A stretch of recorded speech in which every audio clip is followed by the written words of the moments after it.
कदम रुक गए जब हम पहुंचे रिश्तों के बाजार में।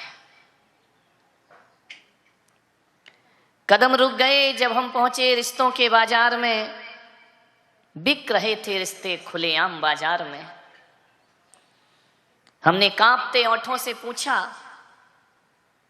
कि रिश्तों का क्या भाव चल रहा है। दुकानदार ने कहा कि बोलो भाई साहब, कौन सा रिश्ता खरीदोगे? माँ बेटे का, भाई बहन का, पति पत्नी का, प्रेम और विश्वास का? हमारे यहाँ हर रिश्ते ऊंची क्वालिटी में मिला करते हैं। चुप रहे हम। उसने कहा कि बोलो कौन सा रिश्ता खरीदोगे? अरे बोलते क्यों नहीं? उत्तर तो दो, प्रश्न तो करो। बड़ी दबी हुई आवाज में पूछा, दोस्ती के रिश्ते का क्या भाव चल रहा है? उसने कहा कि बाबूजी क्षमा करना, सारा संसार इसी रिश्ते पर टिका हुआ है। सारे रिश्ते बिक जाएं तो बिक जाएं, पर दोस्ती का रिश्ता कभी बिका नहीं करता है। दोस्ती का रिश्ता बिकाऊ नहीं होता है। दोस्ती वो रिश्ता है जिसका कोई मोल नहीं लगाया जा सकता है। और जिस दिन दोस्ती का रिश्ता बिक गया, उस दिन ये दुनिया जीने लायक ना रह जाएगी। ध्यान रखना, दोस्ती से कीमती कोई जागीर नहीं होती। दोस्ती से कीमती कोई जागीर नहीं होती। दोस्ती से खूबसूरत कोई तस्वीर नहीं होती। यूं तो कच्चा धागा है दोस्ती मेरे भाई, मगर इस धागे से मजबूत कोई जंजीर नहीं होती। मगर इस धागे से मजबूत कोई जंजीर नहीं। महावीर भगवान ने कहा है, सत्वेषु मैत्रीम गुणषु प्रमोदम। एक सूत्र दिया, सारे जगत से मैत्री का भाव रखो, दोस्ती का भाव रखो। अरे एक इंद्री से भी दोस्ती का भाव रखो, दो इंद्री से भी दोस्ती का भाव रखो, पंचेंद्री से भी दोस्ती का भाव रखो। इस संसार में अरे जो दोस्त हैं वो तो दोस्त हैं, कहा जाता है दुश्मन से भी दोस्ती का भाव रखो। वो भगवान महावीर का संदेश है, जियो और जीने दो। ध्यान रखिए, प्रेम का सूत्र है वो है। एक बात स्मरण में रखने जैसी है, हमारी जिंदगी जो चलती है तीन लोगों पर चलती है, पत्नी, बच्चे और दोस्त। समझना, एक गृहस्थ को जीने के लिए पत्नी की भी जरूरत होती है, उसे औलाद की भी जरूरत होती है, और उसे एक दोस्त की भी जरूरत हुआ करती है। इनके बिना जीवन अधूरा होता है। इनके बिना गृहस्थ की जिंदगी खुशहाल नहीं हो सकती है। ध्यान रखिए, एक पत्नी भी चाहिए, औलाद भी चाहिए, और एक अच्छा सा दोस्त भी चाहिए। मानिए, एक बात बड़ी मार्के की है, ये तीनों चीज बड़ी नसीब से मिला करती हैं, किस्मत से मिला करती हैं। मुझे नहीं मिले तो मत समझना मैं बदकिस्मत हूं, मेरा रास्ता अलग है, मैं तुम्हारी बात कर रहा हूं। पत्नी भी नसीब से मिलती है, औलाद भी नसीब से मिलती है, दोस्त भी नसीब से मिला करते हैं, किस्मत से दोस्त मिला करते हैं जिंदगी में। और अच्छे दोस्त तो बहुत बड़ी किस्मत से मिला करते हैं। दोस्त तो दुनिया में हजारों होते हैं, अच्छे दोस्त तो दो चार ही हुआ करते हैं जो हमारी जिंदगी में हमारा साथ निभाए। एक बात है लेकिन इसमें, पत्नी के लाने में परिवार का हाथ होता है। ध्यान रख, माता पिता का, रिश्तेदारों का, परिवार का, परिचितों का पत्नी के लाने में हाथ होता है। ध्यान रखिए, पत्नी के लाने में परिवार का हाथ होता है, उसमें हम कुछ नहीं कर सकते हैं। संतान प्रकृति की देन है, उसमें हम कुछ नहीं कर सकते। ध्यान रखना, कैसी औलाद पैदा हो, अरे औलाद पैदा हो ये काम तो तुम्हारे बस में है, लेकिन कैसी औलाद पैदा हो ये तुम्हारे हाथ का काम नहीं हुआ करता है। औलाद अच्छी होगी या बुरी होगी ये प्रकृति की देन हुआ करती है, इसमें आप और हम कुछ नहीं कर सकते हैं। ध्यान रखना, तो परिवार के कारण आती है पत्नी और प्रकृति के कारण होती है औलाद। लेकिन एक बात ध्यान रखना, दुनिया में एक दोस्त ऐसा है जिसमें ना परिवार का हाथ होता ना प्रकृति का हाथ होता। दोस्त वो होता है जिसे हम खुद बनाते हैं, हम खुद दोस्ती करते हैं, हम खुद दोस्त अर्जित करते हैं। और एक बात याद रखना, दोस्त बनाए नहीं जाते, दोस्त अर्जित किए जाते हैं, दोस्त प्राप्त किए जाते हैं। ध्यान रखना, दोस्त बनाना, किसे नहीं बनाना, ये हमारे हाथ का काम हुआ करता है। ध्यान रखें। आपसे निवेदन है, पत्नी का चुनाव बड़े सोच समझ के करना।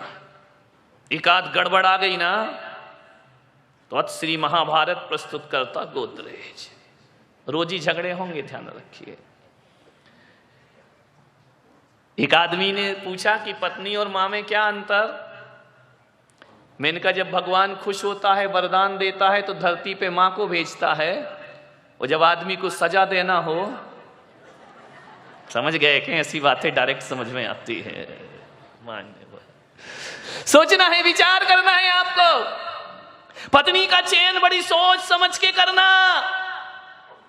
एक बार मिल गई तो फिर जिंदगी भर उसके साथ पूरी जिंदगी गुजारना है। गड़बड़ हो गई जीवन नरक बन जाएगा, अच्छी है जीवन स्वर्ग बन जाएगा। ध्यान रखना, पत्नी का चयन।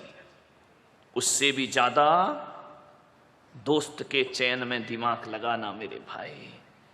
मेरा जहां तक मानना है, एक गलत पत्नी आ जाए और एक अच्छी पत्नी आ जाए, यदि जीवन में अच्छी पत्नी आ गई तो 60% तकलीफों से हमें बचा लिया करती है। ध्यान रखना, जब जब पुरुष हताश हुआ है, नारी शक्ति बन करके उसके साथ खड़ी हो जाया करती है। जब जब पुरुष के पैर लड़खड़ाते हैं, ये नारी उसकी ताकत बनती है। ध्यान रखना, नारी में ही सब कुछ है। ध्यान रखना, आदमी को जब लक्ष्मी की जरूरत पड़ी तो किसके पास गया? बोलो, विष्णु जी के पास या लक्ष्मी जी के पास? लक्ष्मी। आदमी को जब ज्ञान की जरूरत पड़ी तो सरस्वती के पास जाता है। आदमी को जब शक्ति और ताकत की जरूरत पड़ती है तो वह दुर्गा के पास जाया करता है। ध्यान रखना, शक्ति नारी के पास है, सरस्वती नारी के पास है, लक्ष्मी नारी के पास है। आदमी के पास क्या है? कुछ नहीं। ध्यान रखना, मान्यवर। सोचना है आपको, 60% दुखों से बचाती है पत्नी। जब जब आदमी का मन विचलित होता है, जब जब आदमी अपने पथ से दिग्भ्रमित होता है, जब जब आदमी के कदम लड़खड़ाते हैं, नारी उसकी सहायता करती है। राजा दशरथ जब युद्ध में जाते हैं और युद्ध करते करते जब उनके रथ के पहिए की धुरी टूट जाती है तो ध्यान रखना, आदमियों ने कुछ नहीं किया, उनकी ही पत्नी महारानी कैकेयी ने अरे दशरथ को युद्ध के क्षेत्र से बाहर लेकर आती है और पहिए की धुरी में अपनी उंगली डाल करके रथ को रणभूमि से बाहर सुरक्षित। इतनी बड़ी ताकत केवल नारी में है। ध्यान रखना, नारी में शक्ति है। बहुत सोच समझ के पत्नी लाना। नहीं लाओ तो ज्यादा अच्छा है, लाओ तो थोड़ा सोच समझ के लाना। नहीं तो आजकल बड़ा गड़बड़ दौर चल रहा है, मामला बहुत गड़बड़ है। आजकल टीवी पर भी देखो क्या क्या चलते रहता है। नारियां, इनका दिमाग कब घूम जाए कोई भरोसा नहीं। 1 मिनट नहीं लगता इनके दिमाग को सही होने और घूमने में। एक आदमी पहुंचा एक बाबा के पास, बोले बाबा मेरी पत्नी मुझे प्यार नहीं करती। अब देखो किससे पूछ रहा है? बाबा से, जिसकी खुद की पत्नी नहीं है। उससे पूछ रहा कि मेरी पत्नी मुझे प्यार नहीं करती है। बाबा से पूछा कि बाबा मेरी पत्नी मुझसे प्यार नहीं करती है। बाबा भी बड़े महान बाबा थे।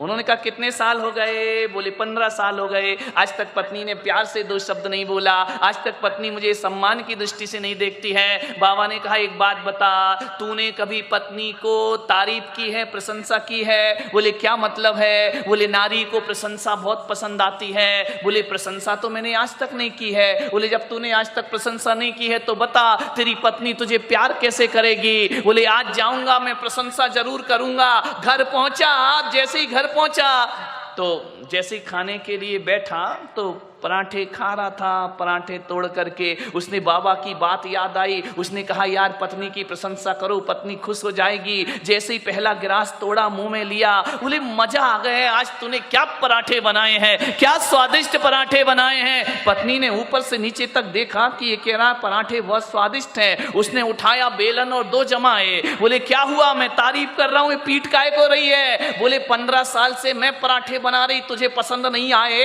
आज पड़ोसिन से मांग के लाई। लफड़े में मत पड़ जाना, नहीं गड़बड़ हो जाता है मामला कि आज पड़ोसिन से मांग के लाई तो कह रहा पराठे स्वादिष्ट है। ध्यान रखिए, ऐसे बाबाओं के चक्कर में मत पड़ जाना, नहीं तो आजकल यही चल रहा है। बाबा जी तबीयत खराब, बोले पानी पूरी खाई, बोले जा खा के या कृपा बरस जाएगी। उस आदमी को समझ में आ गया कृपा कहां रुकी थी और कहां बरस गई। ध्यान रखिए, पत्नी सोच समझ के ला, क्या कर सकती हो, अब जैसी भाग्य में लिखी है वही प्राप्त। संतान में कुछ नहीं कर सकते हो आप, लेकिन एक बात मैं कह रहा हूं, 60% दुखों से बचाती है पत्नी। और यदि पत्नी 60% दुखों से हमें बचाती है, तकलीफों से बचाती है, तो मैं पुलक सागर बड़े विश्वास के साथ कह रहा हूं कि मित्र 80% तकलीफों से हमें बचाया करता है। मित्र का हाथ हमारे जीवन में ज्यादा होता है, दोस्त ज्यादा साथ देता है। क्योंकि दोस्त तो तब भी था जब पत्नी नहीं थी, दोस्त आज भी है जब पत्नी नहीं है। दोस्तों को बहुत सोच समझ के बनाने का प्रयास करिए, 80% दुखों से बचाएगा। और यदि गलत दोस्त मिल गया, जिंदगी को बर्बाद करके चला जाएगा। एक दोस्त हमारे जीवन में जरूर होना चाहिए। पत्नी गड़बड़ मिली तो यही जन्म बिगड़ेगा, ध्यान रखना। पत्नी गड़बड़ मिली तो यही जन्म बिगड़ेगा, और दोस्त गड़बड़ मिल गया, 7 पीढ़ियां बर्बाद होने में ज्यादा देर नहीं लगा। एक आदमी जब भी भ्रमित होता है, दोस्तों से होता है। समझना है आपको, दोस्ती इतनी आसान नहीं है। और एक बात याद रखना, दोस्ती के बिना कोई जिंदगी भी तो नहीं है। कोई है यहां पर जिसके कोई मित्र ना हो? है? हाथ उठा, जिसका कोई दोस्त ना हो। आजकल तो दोस्तों की कमी नहीं है, पड़ोसी दोस्त हो या ना हो, फेसबुक से तो हजारों दोस्त बन जाया करते हैं, व्हाट्सएप से हजारों दोस्त बन जाया करते हैं। दोस्तों की कमी नहीं इस दुनिया में, कोई नहीं होगा जिसका। मेरा भी ऐसा नहीं कि मेरे दोस्त नहीं है, बहुत दोस्त है मेरे, मित्र तो होते ही हैं। मान्यवर, जिंदगी में यदि दोस्त ना रहे तो जिंदगी क्या बचेगी, कोई काम की नहीं रहेगी जिंदगी। जिंदगी का नाम दोस्ती, दोस्ती का नाम जिंदगी। दुनिया में यारो कुछ भी नहीं होता रे, दुनिया में यारो कुछ भी नहीं रहता, रह जाती है दोस्ती। जिंदगी का नाम दोस्ती, दोस्ती का नाम जिंदगी। दौलत कमाई कुछ न कमाया, शोहरत कमाई कुछ न कमाया, दुनिया में उसने सब कुछ कमाया, जिसने कमाई दोस्ती। जिंदगी का नाम दोस्ती, दोस्ती का नाम जिंदगी। जिंदगी है तो दोस्ती है, दोस्ती है तो जिंदगी है। सब मिले और दोस्त ना मिले तो जीना दुश्वार हो जाता है। एक बात याद रखना, मुसीबत में धन दौलत और रिश्तेदार काम आए या ना आए, एक सच्चा दोस्त हमारे बहुत काम आया करता है। राम ने यदि 14 वर्ष का वनवास बिताया तो रिश्ते नातों के दम पे नहीं बिताया मेरे भाई। हनुमान जैसा मित्र मिलता है तो 14 वर्ष पता नहीं चलते। हनुमान जैसे, विभीषण जैसे मित्र ना होते, सुग्रीव जैसे मित्र ना होते तो 14 वर्ष बिताना राम के लिए बड़ा मुश्किल का काम। अरे ईश्वर को भी दोस्तों की जरूरत पड़ा करती है। नारायण कृष्ण को भी सुदामा जैसा मित्र मिल जाता है तो जीवन धन्यता को प्राप्त हो जाता है। मान लो दोस्त तो सबको चाहिए दुनिया में, हर रिश्तों में मिठास आ जाएगी। आज बाप बेटे के रिश्ते अच्छे नहीं हैं, आज पति पत्नी के रिश्ते अच्छे नहीं हैं, आज भाई भाई के रिश्ते अच्छे नहीं हैं, आज भाई बहन के रिश्ते अच्छे नहीं हैं, देवर भाभी के रिश्ते अच्छे नहीं हैं, देवरानी और जिठानी के रिश्ते अच्छे नहीं हैं मेरे भाई। ध्यान रख, क्यों होते हैं रिश्ते खराब? क्योंकि इनमें केवल रिश्ता है, इन रिश्तों में दोस्ती नहीं है। ध्यान रखना।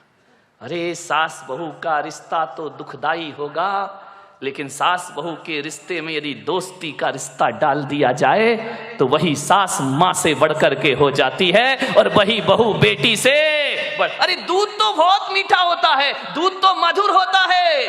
गाय जब दूध देती है तो बड़ा मधुर दूध देती है, लेकिन उसके दूध में यदि थोड़ी सी शक्कर चीनी और डाल दी जाए तो दूध और बढ़ जाया करता है, उसका स्वाद बढ़ जाता है। मैं कहता हूं कि बाप बेटे के रिश्तों में भी दोस्ती होना चाहिए, माँ बहन माँ बेटे के रिश्तों में दोस्ती होना चाहिए, भाई बहन के रिश्तों में दोस्ती होना चाहिए। अब वो जमाना गया कि एक बाप कहे 14 वर्ष को वनवास जाओ तो बेटा चला जाए। गया जमाना। धोखे से भी मत बोल देना, मजाक में भी मत बोल देना, नहीं तो बाप बेटा कहेगा जाओ वृद्धाश्रम, अब इस घर में तुम्हारी कोई जरूरत नहीं। अब वो जमाना गया कि बहू, सास की आवाज हो, बहू का इतना बड़ा घूंघट निकल आए, पानी उठाने में हाथ कांपने लगे। गया जमाना। ध्यान रखना, छोड़ाओ वो गलियां। अब जमाना बदल गया है, ध्यान रखिए। सास बहू में बहुत प्रेम होगा यदि दोस्ती हो जाए, देवरानी जिठानी में बहुत प्रेम होगा यदि दोस्ती हो जाए, और तो और छोड़ो, गुरु और शिष्य में बहुत प्रेम होगा यदि उनके बीच भी दोस्ती का रिश्ता बन जाए, और भी छोड़ो, भक्त और भगवान का रिश्ता ऐसा निराला हो जाएगा यदि बीच में प्रेम और दोस्ती का रिश्ता समाहित हो जाए। मित्र बनो। ध्यान रखना, मित्र बनना एक कला है, मित्र बनना एक बहुत बड़ी तपस्या हुआ करती। जंगल में किसने साथ दिया राम जी का? मित्रों ने साथ दिया। मान्यवर, दोस्त ही साथ देते। एक बार दो रिश्तेदारी दगा कर जाएगी, दोस्ती हमेशा काम आए। मुझे मालूम है ना, एक बाप के साथ बेटा कितनी देर बैठेगा? आधे घंटे, 10 मिनट, 20 मिनट। उसके बाद कहेगा पापा चलूं। समझ में आ रहा? दो भाई आपस में कितनी देर बैठेंगे? वहां औपचारिकताएं हैं, वहां डर लगता है कि बाप के सामने क्या बोलना, बड़े भाई के सामने क्या बोलना। ये रिश्ते उबाऊ हो जाते हैं, उब जाता है आदमी इन रिश्तों से। ज्यादा देर बैठना, लोग कहते हैं कि हमारे साथ हमारे बच्चे बैठना नहीं चाहते हैं। तुम्हारे अंदर दोस्ती का रिश्ता ही नहीं है तो बैठना क्यों चाहेंगे मेरे भाई? तुम्हारे अंदर तो वही है छोटे बड़े का रिश्ता, हम बड़े तुम छोटे, हमारा सम्मान। औपचारिकताएं, फॉर्मेलिटी, ये रिश्ते आनंद नहीं दे सकते जीवन को। ध्यान रखें, दोस्ती, एक दोस्त के साथ पूरा दिन गुजार लो, कहते हैं दिन पता ही नहीं चलता कैसे गुजर गया। और रिश्तेदारों के साथ घंटे 2 घंटे, पहले दिन का पाहुना, तीसरे दिन का पई, और तीसरे दिन जो रहे पाहुना सोई बेशरम। रिश्तेदारों के यहाँ जाओगे, एक दिन बड़ा स्वागत होगा, दूसरे दिन थोड़ा कम स्वागत होगा, तीसरे दिन और कम होगा, वहीं रहने लगोगे। लोग कहेंगे अतिथि कब? हाँ बोल दो, कब जाओगे? ध्यान रखिए मान्यवर, सोचना है। दोस्ती में तो जिंदगी भी गुजार दो तो पता नहीं चला करती है। लोग कहते हैं कि अब वफादार दोस्त नहीं मिलते हैं। कहां ढूंढने जाओगे वफादार दोस्त? कहीं नहीं मिलेंगे मेरे भाई। मैं पुलक सागर तुमको एक सलाह देता हूं, ईमानदार और वफादार दोस्तों की तलाश मत करो। हिंदुस्तान में घूमते रहोगे तो भी वफादार दोस्त नहीं मिलेगा। फिर ये जिंदगी कैसे चलेगी? तो वफादार दोस्त मत तलाशो। मैं तो कहता हूं आपसे, वफादार दोस्त बनने की तैयारियां कर लो, हजारों वफादार तुम्हारे साथ होंगे। आप वफादार दोस्त तलाशते हो और बेवफा की जिंदगी जीते हो। नहीं, खुद ईमानदार बन जाओ, खुद वफादार बन जाओ, हजारों वफादार तुमको अपने आप प्राप्त हो जाएंगे। ध्यान रखना, एक अच्छा दोस्त जीवन के लिए बहुत बड़ी हमारी ताकत बनता है। एक ही पर्याप्त है, ज्यादा की जरूरत नहीं है। एक ही दोस्त हो, लेकिन अच्छा हो।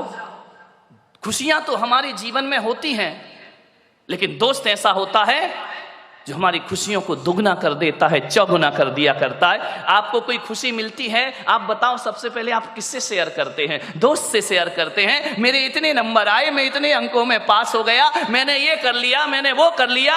हर बात दोस्तों से की जाती है, क्योंकि हमें लगता है कि हमारा दोस्त हमारी तरक्की से जलने वाले नहीं है, लेकिन रिश्तेदार तो हमारी तरक्की से जला करते हैं। रिश्ते नाते वाले तो हमारी ऊंचाइयों से जला करते हैं। दोस्त ऐसा होता है जो हमारी खुशी में हमसे एक आईने को देखना। दोस्त कैसे होना चाहिए? दर्पण की तरह है।